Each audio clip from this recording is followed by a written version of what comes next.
Hello दोस्तों। तो आज हम लोग देखने वाले हैं ऑप्टिक्स यानी प्रकाशिकी से पिछले साल 2023 में जितने भी क्वेश्चन पूछे गए हैं बिहार बोर्ड परीक्षा में उसको सॉल्व करेंगे यहाँ पर। तो स्टार्ट करेंगे हम लोग। सबसे पहला ऑप्टिक्स का क्वेश्चन था, एक गोलीय दर्पण को पानी में डुबा दिया जाता है, इसकी फोकस दूरी। देखिए वह गोलीय दर्पण को अगर हम पानी में डुबाते हैं तो उसके फोकस दूरी पर कोई प्रभाव नहीं पड़ेगा, ठीक, यानी कि वो फोकस दूरी समान ही रहेगा। अगर दर्पण के जगह हम लेंस को डालते तो लेंस के फोकस दूरी बढ़ जाती है, ठीक। दर्पण के फोकस दूरी पर कोई प्रभाव नहीं पड़ेगा। नेक्स्ट क्वेश्चन, 40 सेंटीमीटर फोकस दूरी का उत्तल लेंस एवं 20 सेंटीमीटर फोकस दूरी का अवतल लेंस संपर्क में है, इनके संयोग की क्षमता डायोप्टर में है। देखिए एक उत्तल लेंस बनाए और एक अवतल लेंस, ये दोनों को एक दूसरे के पास संपर्क में हम रख दिए, ठीक। अब पहले उत्तल लेंस दिया था, उत्तल लेंस इसकी फोकस दूरी पहले f1 मान लिए, फिर बाद में अवतल लेंस दिया था, एक इसकी फोकस दूरी हम f2 मान लिए। यहाँ पर अब f1 का वैल्यू दिया है 40 सेंटीमीटर, उत्तल लेंस का फोकस दूरी धनात्मक होता है 40 सेंटीमीटर लिखिए। अवतल लेंस का फोकस दूरी 20 सेंटीमीटर दिया था यहाँ पर, तो अवतल लेंस का फोकस दूरी माइनस में होता है, ऋणात्मक होता है, इसलिए माइनस 20 सेंटीमीटर। हम एक फॉर्मूला जानते हैं, चूंकि P बराबर 100/f यानी फोकस दूरी, जब फोकस दूरी सेंटीमीटर में दिया हो तब। इसके लिए निकालेंगे तो P1 निकलेगा यानी कि 100/40। इसके लिए निकाले तो P2 निकलेगा 100/-20। सॉल्व करेंगे तो यहां से P1 का वैल्यू आ जाएगा, 0 से 0 कट जाएगा और ये 10 से भाग लगा दो 4 में तो आ जाएगा कितना 2.5। और यहाँ पे P2 का वैल्यू आ जाएगा 20×5 = 100 यानी कि -5। और ये जो क्षमता आता है डायोप्टर में ही आता है। हमसे संयोग का क्षमता पूछा गया है, यानी दोनों के कॉम्बिनेशन की क्षमता क्या होगी, तो हम कॉम्बिनेशन के क्षमता को निकाल देंगे वह फॉर्मूला लगा करके P इक्विवेलेंट, P समतुल्य, ये होता है P1 + P2, यानी यहाँ से P1 का वैल्यू आया है 2.5 यानी 2.5 अब प्लस P2 का वैल्यू आया है -5 यानी कि -5 में से ही 2.5 घटा लेते आएगा माइनस में 2.5 डायोप्टर। देख लेते हैं किस ऑप्शन में, ऑप्शन नंबर 20 सही है बिल्कुल। नेक्स्ट क्वेश्चन, पार्थिव दूरदर्शी द्वारा बना अंतिम प्रतिबिंब होता है। तो सबसे पहला बात, पार्थिव दूरदर्शी में 3 उत्तल लेंस का प्रयोग किया जाता है। ये सबसे पहले होता है, सबसे बड़ा होता है, इसको हम लोग कहते हैं अभिदृश्यक। ये बीच वाला को अभिक्षेत्र कहते हैं और ये नेत्रिका होता है। तो इसके द्वारा देखो सबसे पहला बात की वस्तु यहाँ पर कहीं होगा, इधर प्रथम लेंस के द्वारा यहाँ बना प्रतिबिंब, द्वितीय के द्वारा यहाँ, और तृतीय के द्वारा अंतिम प्रतिबिंब ये काल्पनिक रेखाओं द्वारा बन रहा है। और वस्तु ऐसे था, प्रतिबिंब ऐसा है, यानी कि काल्पनिक एवं वस्तु की अपेक्षा जो होगा सीधा होगा। नेक्स्ट क्वेश्चन, यहाँ पे दृश्य स्पेक्ट्रम के रंग में किसका अधिक तरंगदैर्ध्य होता है। तो सबसे पहला बात, दृश्य स्पेक्ट्रम में जो रंगे पाई जाती है वो होता है, इधर से सीक्वेंस है VIBGYOR, violet, indigo, blue, green, yellow, orange और रेड। सबसे ज्यादा तरंगदैर्ध्य होता है रेड कलर का यानी लाल रंग का। पहला ऑप्शन बिल्कुल सही। नेक्स्ट क्वेश्चन, प्रकाश वर्ष का मात्रक बराबर होता है। प्रकाश वर्ष का वैल्यू होता है 9.46 × 10⁻15 मीटर और प्रकाश वर्ष दूरी का मात्रक है।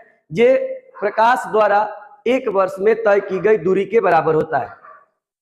यदि किसी माध्यम से निर्वात में संपूर्ण आंतरिक परावर्तन के लिए क्रांति कोण 30 डिग्री हो तो माध्यम में प्रकाश का वेग है। देखिए यहाँ पर माध्यम नीचे में है और निर्वात हम ऊपर मान लिए। क्रांति कोण उस स्थिति में कहते हैं जब ये परावर्तित किरण जो अपवर्तित किरण सतह के समांतर हो जाए।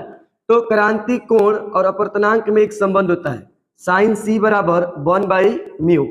यहाँ c क्रांति कोण का वैल्यू दे दिया है 30 डिग्री, लिख देते हैं यहाँ पर भी। तो sin c का मान रखते हैं यहाँ पर 30 डिग्री 1/μ। sin 30 का मान होता है 1/2 = 1/μ। यहाँ से क्रॉस मल्टीप्लीकेशन करेंगे तो म्यू का मान आ जाएगा 2, यानी म्यू ये माध्यम का अपवर्तनांक है निर्वात के सापेक्ष। ऐसे भी कह सकते हैं म्यू एम बाई म्यू भी। इसका वैल्यू कितना आया 2। एक हम रिलेशन जानते हैं अपवर्तनांक और वेग में, म्यू एम बटा म्यू भी इज इक्वल टू वेग में अगर ये माध्यम का अपवर्तनांक ऊपर है तो इसका वेग नीचे चला जाएगा, यानी कि भी एम नीचे चला जाएगा और भी कह सकते हैं, भी कह सकते हैं इसको। वैक्यूम में अब वेग कितना होगा, म्यू एम बटा म्यू भी का वैल्यू है 2। वैक्यूम में प्रकाश का वेग होता है 3 गुना 10 के पावर 8 मीटर पर सेकेंड। अभी इसको बाद में लिख देंगे भी एम, यहां से क्रॉस मल्टीप्लीकेशन करेंगे तो भी एम का वैल्यू आ जाएगा 3 इंटू 10 टू दावर 8/2। भी एम का वैल्यू आया 3 में 2 से भाग करें 1.5 गुना 10 के पावर 8 और ये मीटर पर सेकेंड में ही होगा। देख लेते हैं ऐसा किसमें ऑप्शन है, 1.5 मीटर पर सेकेंड। यहां से बी वाला ऑप्शन बिल्कुल सही है। नेक्स्ट क्वेश्चन, किसी भी प्रिज्म की वर्ण विक्षेपण क्षमता निर्भर करती है। देखिए प्रिज्म की वर्ण विक्षेपण क्षमता का फॉर्मूला होता है mu B minus mu R बटा में 1 म्यू वाई माइनस 1। ये म्यू अपवर्तनांक होता है बैगनी रंग का, लाल रंग का, पीला रंग का। तो यहाँ अपवर्तनांक प्रिज्म के पदार्थ की प्रकृति जो है बदलने पर अपवर्तनांक का वैल्यू बदलेगा, यानी कि वर्ण विक्षेपण क्षमता है अपवर्तनांक पर डिपेंड करता है। आयतन कोण पर ये नहीं होगा, प्रिज्म के परावर्तक कोण पर ये भी नहीं होगा, एक है प्रिज्म के कोण पर ये भी नहीं होगा, यानी कि प्रिज्म के पदार्थ पर निर्भर करेगा। नेक्स्ट क्वेश्चन, ध्रुवित प्रकाश उत्पन्न करने के लिए किसको प्रयुक्त किया जाता है। देखिए ये निकेल प्रिज्म द्वारा ध्रुवित प्रकाश उत्पन्न होता है। नेक्स्ट क्वेश्चन, जब प्रकाश स्रोत और पर्दे के बीच की दूरी बढ़ा दी जाए तो फ्रिंज की चौड़ाई, देखिए ये स्रोत होता है S1 और S2, इससे और ये पर्दा होता है, इसके बीच की दूरी अगर हम ये d का वैल्यू बढ़ा दें तो ये फ्रिंज की चौड़ाई यानी बीटा के मान भी बढ़ जाएगा।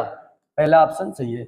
नेक्स्ट क्वेश्चन, प्रकाश अनुप्रस्थ तरंग है क्योंकि यह प्रदर्शित करता है। देखिए अनुप्रस्थ तरंग के लिए ध्रुवन की घटना जिम्मेवार है। नेक्स्ट क्वेश्चन, एक उभयोत्तल लेंस के प्रत्येक तल की वक्रता त्रिज्या 20 सेंटीमीटर तथा लेंस के पदार्थ का अपवर्तनांक 1.5 है।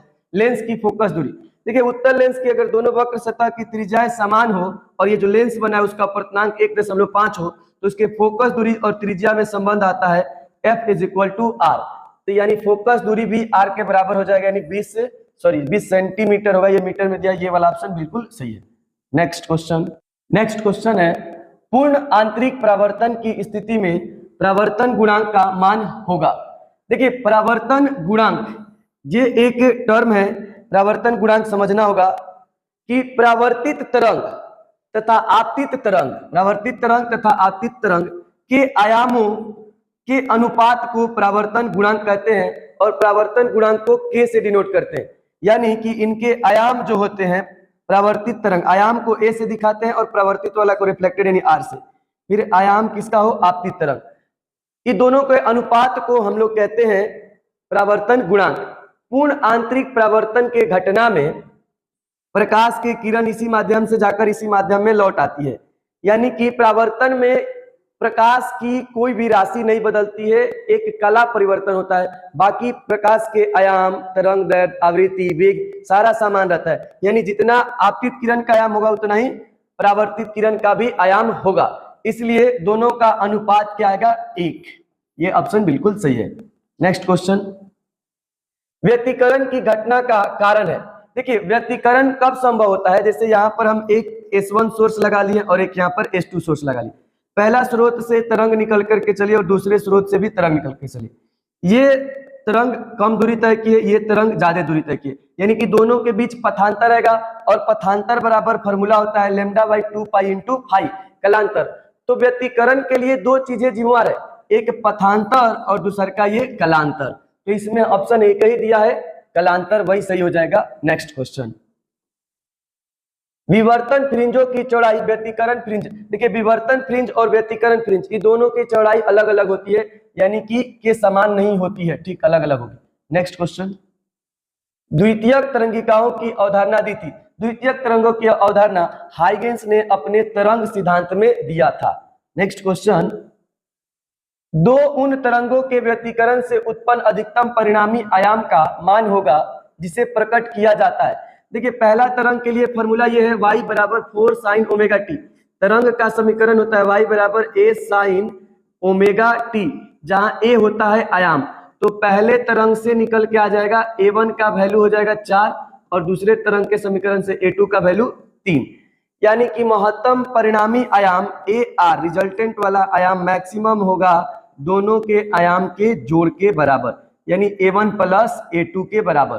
तो 4 और 3 जोड़ देंगे हो जाएगा 7। ऑप्शन बिल्कुल सही होगा, बी वाला ऑप्शन, ये गलत दिया आंसर। तो यहाँ पर हमने 2023 यानी प्रीवियस ईयर के क्वेश्चन को सॉल्व किए, जितने भी क्वेश्चन प्रकाशिकी के अंतर्गत बिहार बोर्ड में पूछे गए थे। इसके आगे हम आधुनिक भौतिक के भी ऑब्जेक्टिव क्वेश्चन कराएंगे बिहार बोर्ड में जितना पूछा गया है। आपको ऑब्जेक्टिव क्वेश्चन के लिए इन वीडियो के अलावा कहीं और नहीं जाने की आवश्यकता है। इन वीडियो में ये 15 पार्ट है ऑप्टिक्स का हमारा, और यहाँ पर ऑप्टिक्स का एंड करते हैं। इन 15 वीडियो में प्रीवियस ईयर के अधिकांशतः क्वेश्चन सॉल्व किया जा चुका है। ठीक है, तो आज के लिए इतना ही। जय हिंद।